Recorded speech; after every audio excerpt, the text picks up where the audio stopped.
नमस्कार, सुरागीला न्यूज के प्रदेश बुलेटिन में आप सभी का स्वागत है। मैं आपके साथ सिमरन कौर संधू। चलिए एक नजर डालते हैं प्रदेश की खबरों पर। इनामी नशा तस्कर गिरफ्तार। हल्द्वानी की एक बेटी ने 1 मिनट पर 60 कार्ट व्हील कर बनाया वर्ल्ड रिकॉर्ड। रामनगर में G20 कार्यक्रम को लेकर शुरू हुई तैयारियां। बाल यौन शोषण की घटनाओं पर कैसे लगाए जाए अंकुश। अल्मोड़ा में 2 दिवसीय महिला होलिकोत्सव हुआ संपन्न। किसान मेले से मिलेगी किसानों को खेती से जुड़ी जानकारी। लिटिल किंगडम प्रिपरेटरी स्कूल में साइंस एग्जीबिशन का हुआ आयोजन। भारत के पहले वेजिटेबल अवॉर्डी का किसान मेले में स्वागत। कटहल के पौधे की खेती बढ़ा सकती है किसानों की आमदनी। पुरानी पेंशन को लेकर कर्मचारियों का बड़ा आंदोलन। अब खबरें विस्तार से। उधम सिंह नगर जिले की पुलभट्टा थाना पुलिस की टीम ने फरार चल रहे इनामी नशा तस्कर को गिरफ्तार कर लिया है। पकड़े गए नशा तस्कर द्वारा युवाओं को पैसे का लालच देकर उनके भविष्य को बर्बाद करने का काम किया जा रहा था। लंबे समय से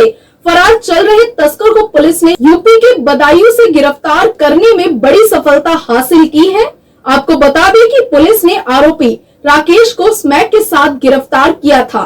संवाददाता राजू सहगल की रिपोर्ट। देखिए 27/11/2022 को एक अभियुक्त राकेश को स्मैक के साथ गिरफ्तार किया गया था।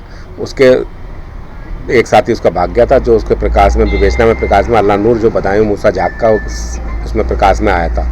उसको कल उसके गिरफ्तार किया गया है। उसको काफ़ी दिनों से तलाश की जा रही थी। वो अलग अलग जगह नाम बदल के और भेष बदल के भी रह रहा था। उस पर 15,000 का इनाम घोषित किया गया था। ये NDPS और नशे के खिलाफ गिरफ्तारी की गई है। अभी तक पुलभट्टा पुलिस द्वारा 7 इनामी अपराधियों को गिरफ्तार कर लिया गया है और नशे के कारोबारियों के विरुद्ध इसी तरीके से कार्रवाई की जाएगी। चाहे कोई भी हो, उसे नहीं बख्शा जाएगा। और मैंने पहले भी कहा था कि किसी भी कीमत पर पुलभट्टा और किच्छा क्षेत्र में, सितारगंज क्षेत्र में नशा नहीं बिकने दिया जाएगा और तो नहीं बिकना दिया जाएगा। आज बेटियां किसी से कम नहीं है और हर फील्ड में नाम कमा रही हैं। इसका अच्छा खासा उदाहरण है हल्द्वानी की बेटी प्रियल साहू, जिसने अपनी छोटी सी उम्र में बड़ा कारनामा कर दिखाया है। महज 8 साल की उम्र में 1 मिनट में 60 कार्ट व्हील करने वाली इस बच्ची ने यह रिकॉर्ड अपने नाम किया है। इस दौरान शहर में आयोजित एक कार्यक्रम में उसे gold book of world record की ओर से प्रोविजनल प्रमाण पत्र देकर सम्मानित किया गया। संवाददाता दीपक अधिकारी की रिपोर्ट। ये बहुत सुंदर समय है, तालियों की गड़गड़ाहट तो कर लो भाइयों।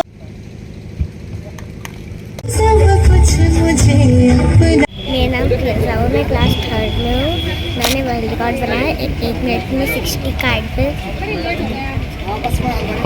मैं 8 इयर्स की हूँ। कब से कर रहे हो आप प्रैक्टिस? मैं प्रैक्टिस 5 साल से कर रही हूँ। मैं रिया पुलरिया। आज मुझे गर्व है कि हमारी में भी एक इतिहास रचा है। मैंने सर की गाइडेंस में 2020 में निराला जी क्लास में वर्ल्ड रिकॉर्ड बनाया था और मैं जब 4.5 साल की थी तब से जा रही हूँ सर के वहाँ। मैं सुबह स्कूल जाती हूँ, उसके बाद मैं सब स्कूल से वापस आती हूँ, उसके बाद मैं रेडी होकर सीधे प्रैक्टिस करने आती हूँ। प्रैक्टिस करने के बाद 2-3 घंटे की मेरी प्रैक्टिस होती है। उसके बाद फिर मैं घर सीधे ट्यूशन को जाती हूँ। फिर मैं रात में 9 आगे क्या सोचा है आपने करने का? मैंने आगे सोचा है कि मैं जिम्नास्टिक में ओलंपिक में जाऊँगी और देश के लिए गोल्ड मेडल लाऊँगी। छोटी 7 साल की, 8 साल की, 4 साल की बच्चे जो रिकॉर्ड कर रही है, बच्चियों को कम ना आके और माँ बापों से मेरा पूरा है कि उन्हें बच्चियों को भी अपना फुल सपोर्ट। प्रियल साहू जब मेरे पास आई थी तो मात्र 4 साल की थी और आज बहुत गर्व की बात है कि इसने 3 साल में अब इस दुनिया में अपना नाम सर्वप्रथम में एडमिट किया है। मेरे लिए, मेरे समाज के लिए, मेरे देश के लिए, इनके मम्मी पापा के लिए, सबके लिए बहुत गर्व की बात है। मेरी बच्ची ने 1 मिनट में 60 टाइम्स लगभग कार्टव्हील करके दिखाया है, जो एक अभूतपूर्व रिकॉर्ड बनाया है इसने। रिकॉर्ड तो होते ही बनने टूटने के लिए हैं। हमने किसी का रिकॉर्ड तोड़ा, कोई हमारा तोड़ेगा, लेकिन जब भी इसका रिकॉर्ड टूटेगा तो बहुत कड़ी मेहनत के बाद और उसके बाद भी नाम हमारी बच्ची का पहले आएगा। जी, मैं Alok Kumar, golden book of world record से। Golden book of world record एक ऐसी ऑर्गेनाइजेशन है जो देश दुनिया में होने वाले यूनिक कार्य होते हैं, अपने आप में हटकर काम होते हैं, बड़े नंबर के साथ होते हैं, उन्हें वर्ल्ड रिकॉर्ड के रूप में दिया जाता है। आज उसी कड़ी में हल्द्वानी में मुझे आने का मौका मिला आज एक छोटी सी बच्ची जो केवल 8 साल की है, प्रियल साहू, जिन्होंने अमित सक्सेना जी के गाइडेंस में एक बड़ा वर्ल्ड रिकॉर्ड बनाया है। उसने 1 मिनट में 60 कार्टव्हील किए। अगर आप में से हम में से कोई करके ट्राई करके देखेगा, मुश्किल से 10 भी नहीं कर पाएगा। उस बच्चे ने 1 मिनट में 60 कार्टव्हील किए। ये रिकॉर्ड अपने आप में ब्रेक नहीं किया जा रहा है, नया रिकॉर्ड है। इसके पहले रिकॉर्ड था वो किसी मैन के नाम पे था, वो 27 ईयर व्यक्ति था और उन्होंने 49 कार्टव्हील किए थे, जबकि इस बच्ची ने 1 मिनट के अंदर लगभग अप्रोक्सीमेटली 60 कार्टव्हील किए हैं। क्योंकि एग्जैक्ट नंबर हमारी जो पूरी टीम उसकी वीडियो को देखेगी, वेरीफाई करेगी, तब फाइनल सर्टिफिकेट देगी। अभी उन्होंने उसको प्रियल साहू को प्रोविजनल सर्टिफिकेट दिया है। और इसके साथ मैं ये कहना चाहूँगा, प्रियल साहू ने जो काम किया है उसके कारण हल्द्वानी का नाम उत्तराखंड में ही नहीं, देश में ही नहीं, पूरे वर्ल्ड में हो गया है। इसके लिए जितनी तारीफ की जाए अमित सक्सेना जी की, क्योंकि वही उनके कोच हैं। वो 4 साल से उस बच्ची को ये सिखा रहे हैं। आप सोच सकते हैं कि वो ये जो आज हम देख रहे हैं उसका रिजल्ट, उसके पीछे 4 साल की मेहनत है। रामनगर में G20 का तीसरा कार्यक्रम आयोजित होगा, जिसकी तैयारियों को लेकर अधिकारियों ने अपनी कमर कस ली है। इस दौरान G20 के सम्मेलन से पर्यटन नगरी का कायाकल्प होगा। इस कार्यक्रम को सफल बनाने के लिए मुख्यमंत्री की तरफ से सभी को निर्देशित किया गया है। संवाददाता कैलाश सोयल की रिपोर्ट।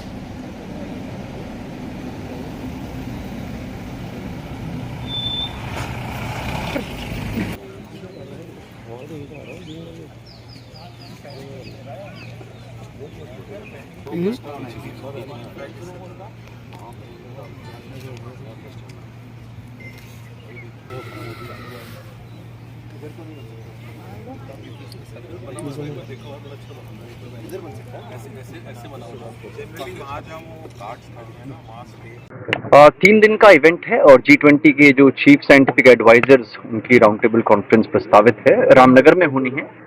और पंतनगर से लेके इस पूरे इलाके में इनफैक्ट हमारी जो डेलीगेट्स होंगे उनका मूवमेंट रहेगा। इसीलिए आज पहले हमने एयरपोर्ट की व्यवस्थाएं, फिर रोड्स की व्यवस्थाएं, किस लेवल का ब्यूटिफिकेशन करना है उसको देखा है। और 3 दिन का ये इवेंट है जिसमें एक कल्चरल नाइट भी प्रस्तावित है, एक गाला डिनर भी प्रस्तावित है। कॉन्फ्रेंस तो खैर है ही, उसमें भी माननीय मुख्यमंत्री जी के निर्देश है कि अच्छी व्यवस्थाएं हों, A ग्रेड व्यवस्थाएं हों। तो उसको देखने के लिए आज जायजा लेने यहाँ पे आए हैं। IG हमारे साथ हैं और बाकी जो प्रशासनिक टीम है वो भी यहाँ पे है और इस पर अभी तैयारी चल रही है। सड़कों को लेके पूरे एयरपोर्ट से लेके यहाँ तक जितने भी हमारी शॉर्टकमिंग सड़कों पे है, जहाँ पे नए सिरे से हमें ब्लैकटॉप करना है वो हम लोग करेंगे। शोल्डर्स जहाँ टूटे हैं वो हम लोग करेंगे। रेलिंग्स की रिपेयर्स हैं। इनफैक्ट जो डिकुली वाला है इस पे तो पहले से ही इस पे नेशनल हाईवे का काम चल भी रहा है। इस काम में तेजी लाने की आवश्यकता है। कुछ जगह हमारी साफ सफाई के इश्यूज हैं, इन सबको भी टैकल किया है। डेफिनेटली इसमें पूरा जो इंफ्रास्ट्रक्चर है इसको हम अच्छा करेंगे, केवल सड़कें ही नहीं, उसके अलावा जितना भी ब्यूटिफिकेशन है, लैंडस्केपिंग है, वो सब किया जाएगा। Krishna mehndi and tattoo centre, ऐसी मेहंदी जो है कॉर्बे तक मशहूर, अब आपके अपने शहर में SRS मॉल में आपकी सेवा के लिए है तत्पर। तो आप भी आइए और सेवा का मौका दीजिए। पंतनगर कृषि विश्वविद्यालय में दिवसीय किसान मेला शुरू हो गया है, जिसका शुभारंभ कृषि मंत्री गणेश जोशी द्वारा किया गया। इस मेले का आयोजन 4 दिन तक चलेगा। इस मेले का उद्देश्य किसानों तक वैज्ञानिकों के शोध, नए बीज, अत्याधुनिक कृषि यंत्रों की जानकारी पहुंचाना है और इसके साथ साथ वैज्ञानिक तरीके से खेती करने की जानकारी से किसानों को अवगत कराना है। संवाददाता दुर्गेश तिवारी की रिपोर्ट।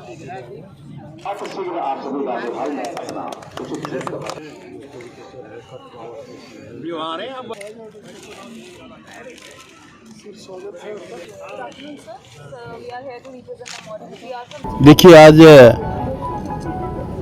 2023 को इंटरनेशनल मिलेट्स ईयर घोषित किया है और विशेष फोकस मिलेट्स के ऊपर है, ऑर्गेनिक खेती के ऊपर है, प्राकृतिक खेती के ऊपर है। अभी मैंने कुछ स्थानों का भ्रमण किया, वहाँ पर बच्चों द्वारा मॉडल के माध्यम से ये दिखाया गया कि किस प्रकार की एक्टिविटीज़ इस इंस्टीट्यूशन के अंदर हो रही हैं। और मुझे पूरा भरोसा है कि हरित क्रांति की जनक ये यूनिवर्सिटी, जो एशिया की नंबर 1 यूनिवर्सिटी की स्थिति में हुआ करती थी, आज भी फर्स्ट 5 में है। और मुझे मालूम कि जब से हमारे नए VC चौहान जी यहाँ पर आए हैं, इन्होंने यहाँ पर आमूलचूल परिवर्तन यहाँ पर किए हैं बहुत थोड़े समय के अंदर। निश्चित ही आने वाले समय में हम एग्रीकल्चर के क्षेत्र में, हॉर्टिकल्चर के क्षेत्र में, मिलेट्स के क्षेत्र में अपने उत्पाद को हम दुगना करेंगे। हमारी सरकार का संकल्प है कि 2025 में जब हमारा राज्य 25 साल का होगा, हॉर्टिकल्चर का उत्पाद दुगना होगा, मिलेट्स का उत्पाद दुगना होगा और प्राकृतिक खेती जिस पर आज प्रधानमंत्री जी फोकस कर रहे हैं, उसके लिए हमने 64,000 हेक्टेयर भूमि चिन्हित की है।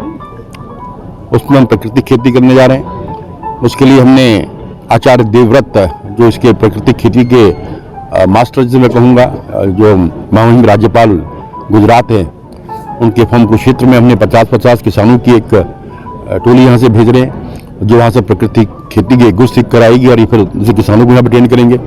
इसीलिए इसी प्रकार हम एप्पल के लिए अभी हमने परमार यूनिवर्सिटी जो है हिमाचल में जो है यहाँ के किसानों को भेजा है और वहाँ से सीखने के बाद उसको लेकर आएंगे। और आज उत्पाद में हम एप्पल में कश्मीर व हिमाचल के बाद तीसरे स्थान पर है।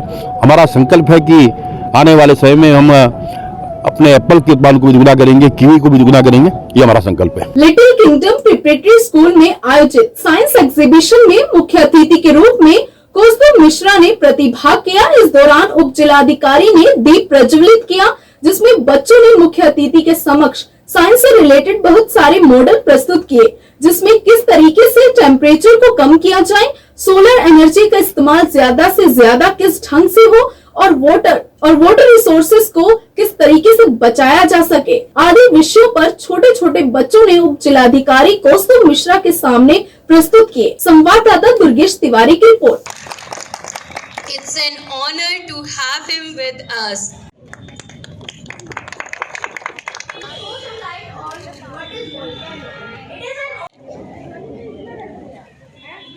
प्रयास रहा है। खासकर एक अलग सी बात देखने को मिली कि बच्चे सिर्फ एक्सप्लेन नहीं कर रहे थे, उन्होंने बनाया भी, और जिस तरीके से एक्सप्लेन कर रहे थे ऐसे लग रहा था कि कितना उन्होंने उस बात को समझा है। इस स्कूल के लिए मैं इनके प्रिंसिपल मैडम और पूरी टीचर्स जो हैं उनको बहुत बधाई देना चाहूँगा। और एजुकेशन के साथ वो लर्निंग का जो प्रोसेस सिखाया जा रहा है, निश्चित तौर से मैं तो बहुत ज़्यादा ही इम्प्रेस था। मैं फिर से एक बार धन्यवाद देना चाहूँगा और ये भी कहना चाहूँगा कि जो एजुकेशन का पैटर्न और जो उसके हिसाब से सिखाने का तरीका है बहुत ही अच्छा है। Thank you. और इधर हमने साइंस एग्जीबिशन भी ऑर्गेनाइज़ की है, सो द चिल्ड्रन की जो टैलेंट है, that hidden talent is expose, you know, so we try our best that the children will do very well in life in the future. So that is the main purpose, that all the family members, they come together and have an enjoyment out here. महिला कल्याण संस्था के तत्वावधान में 33वां महिला होलिकोत्सव संपन्न हुआ। नंदा देवी मंदिर प्रांगण में आयोजित होलिकोत्सव में महिला होलियारों ने अपनी प्रस्तुतियों से सभी का मन मोह लिया। इस अवसर पर नगर पालिका अध्यक्ष प्रकाश जोशी, अमरनाथ सिंह नेगी समेत संस्था की तमाम महिलाएं मौजूद रहीं। संवाददाता हेमंत सिंह मेहरा की रिपोर्ट।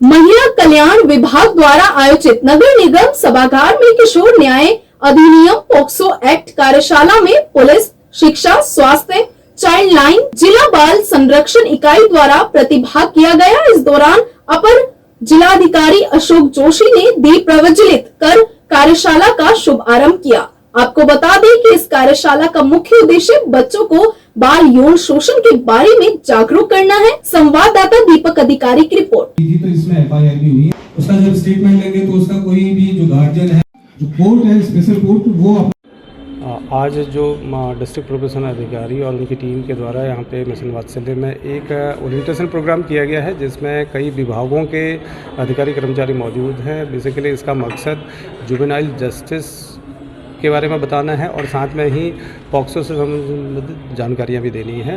बच्चों को किस ढंग से ट्रीट किया जाए, उनके लिए क्या कानूनी प्राविधान है, बच्चे जब इस ढंग से पीड़ित होते हैं तो उसमें उनको साइकोलॉजिकली कैसे डील किया जाए, इन तमाम सारी जानकारियाँ जो है इसमें दी जाएंगी। इसमें इनके एक्सपर्ट्स आए हैं जो कि बहुत अच्छे जानकार हैं। मुझे उम्मीद है कि इस डेलिब्रेशंस के बाद, इस वर्कशॉप के बाद जितने भी प्रतिभागी इसमें हैं वो बच्चों से संबंधित जितनी समस्याएं हैं उनको बहुत अच्छे ढंग से इफेक्टिवली डील कर पाएंगे। ये जो वर्कशॉप है ये भारत सरकार द्वारा एक्ट बनाया गया है किशोर न्याय अधिनियम और पॉक्सो एक्ट। तो उसमें जो भी हमारे हितधारक होते हैं, पुलिस, शिक्षा विभाग, चिकित्सा विभाग, लेबर डिपार्टमेंट, हमारा डिपार्टमेंट, जिला बाल संरक्षण इकाई और चाइल्ड हेल्पलाइन, तो सारे जो हमारे हितधारक हैं वो कैसे साथ में मिलके जो हमारे बच्चे हैं उनके संरक्षण के लिए, उनके पुनर्वासन के लिए कैसे एकजुट होकर मिलकर कार्य कर सकते हैं, उसके इफेक्टिव इम्प्लीमेंटेशन के लिए। और कैसे जो बच्चे आ रहे हैं, आपने देखा होगा कि आजकल बच्चे छोटी छोटी उम्र में गलत रास्तों पर चले जा रहे हैं, तो सबसे पहले जो कॉन्टैक्ट बच्चों का होता है वो पुलिस से होता है। तो कैसे पुलिस को बच्चों के साथ डील करना चाहिए, कैसे कहाँ पे वो बच्चों को रख सकते हैं अगर उन्हें ज़रूरत है, तो इसी संदर्भ में जो है ये वर्कशॉप रखी जा रही है। और जो हमारे स्पीकर्स आए हैं वो निम्हांस फाउंडेशन से आए हैं, एक स्पीकर हमारी लखनऊ से आई हैं और एक स्पीकर हमारी दिल्ली से आई हैं। और साथ ही एडिशनल एसपी साहब जगदीश सर ने जो है पॉक्सो पे के लीगल एस्पेक्ट पे जो है हमारी ट्रेनर्स को ये ट्रेनिंग प्रोवाइड करेंगे। जिला प्रोबेशन कार्यालय ने यहाँ पे बच्चों के संबंध में एक वर्कशॉप लगाई गई है जिसमें कि हमें बच्चों के बचपन में स्थितियाँ क्या थी, वो बचपन में कैसे अपना जीवन व्यतीत करते थे, किस तरह से स्वतंत्रता से रहते थे, उसके संबंध में हमने समझाया गया है। दूसरा हमें पॉस्को एक्ट के बारे में बताया गया कि पॉस्को एक्ट के माध्यम से हम बच्चों को कैसे संरक्षित कर सकते हैं, उनके जीवन का कैसे विकास कर सकते हैं। अगर कोई बच्चा किसी गतिविधि में क्राइम से या सेक्सुअल हैरेसमेंट से संबंधित कोई गतिविधि में फंस जाता है तो उसका बचाव और उसका पुनर्वास किस माध्यम से किया जा सकता है। आज हमें श्री जगदीश चंद्र भट्ट जी ने इसके संबंध में ये जानकारी दी है। जो भी हमें ये जानकारी मिली हम इसको आगे बढ़ाएंगे ताकि हम अपने आने वाली पीढ़ी के छोटे छोटे बच्चों का जीवन सुरक्षित कर सकें। कहाँ हैं सब लोग? शाम की चाय तो एक साथ होनी चाहिए, सब लोग एक साथ बैठना ही नहीं चाहते। पापा, try this. लो, सब लपक लिए।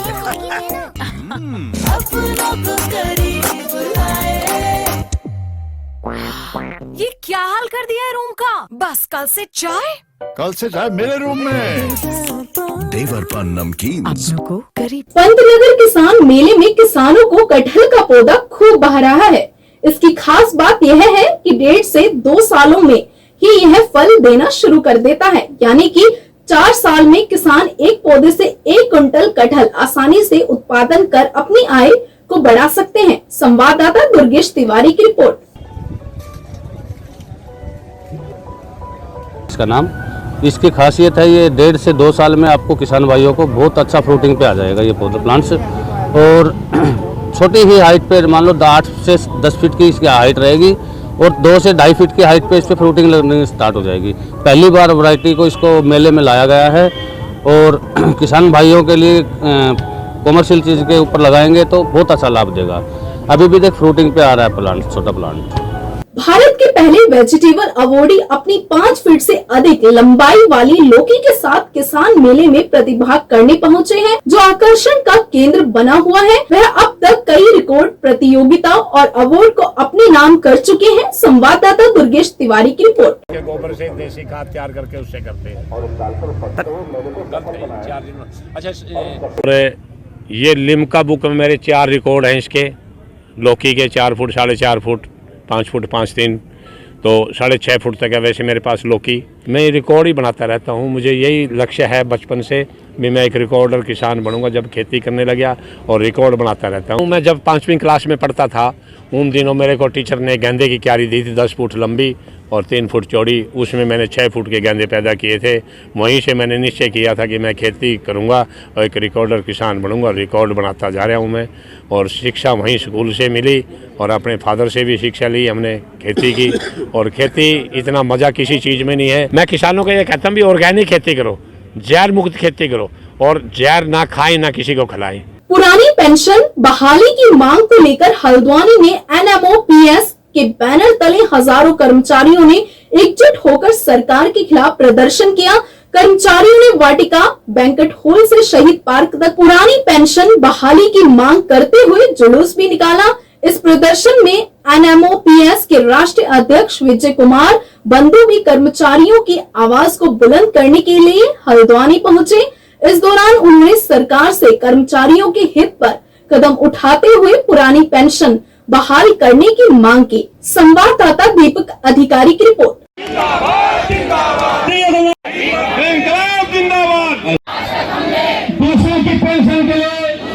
मेरा नाम विजय शर्मा है और मैं चंपावत जनपद से यहाँ ज्वाइन किया हूँ। हमारा मेन मुद्दा ओपीएस को लागू करना है। देखिए, बहुत संक्षिप्त शब्दों में मैं कहना चाहूँगा कि अगर ये ओपीएस और एनपीएस का अगर विवाद ही नहीं होता तो क्यों ना मंत्री जी लोगों की और हमारे विधायकों की भी एनपीएस कर दी जाए। तो वो जो सुख लाभ अपने हित में रेगुलर बढ़ाया करते हैं, क्या वो कर्मचारी हित में नहीं है? तो हमारी दरखास्त है सरकार से कि हमें भी ओपीएस का लाभ दिया जाए। शौक नहीं, मजबूरी है, ओपीएस ज़रूरी है। मामला यह है, हम मालवानी से ये भीमताल से विकास भोंसा हैं कि क्या कर्मचारी 60 साल नौकरी करता है, क्या उसको पेंशन जरूरी नहीं देनी चाहिए? 5 साल का विधेयक उनको पेंशन मिलनी चाहिए, सांसदों को पेंशन मिलनी चाहिए, क्या कर्मचारी को पेंशन नहीं मिलनी चाहिए? ये सरकार को सोचना जरूरी है। इस विषय में सोचना चाहिए सरकार को कि कर्मचारी 60 साल तक नौकरी करता है, उसको पेंशन नहीं दी जाती है, और विधायक 5 साल रहे तो उसको पेंशन दी जा रही है। ये कहाँ का तरीका है ये? आज के लिए इतना ही। प्रदेश से जुड़ी खबरों के लिए देखते रहिए सुरागीलाल न्यूज चैनल। धन्यवाद।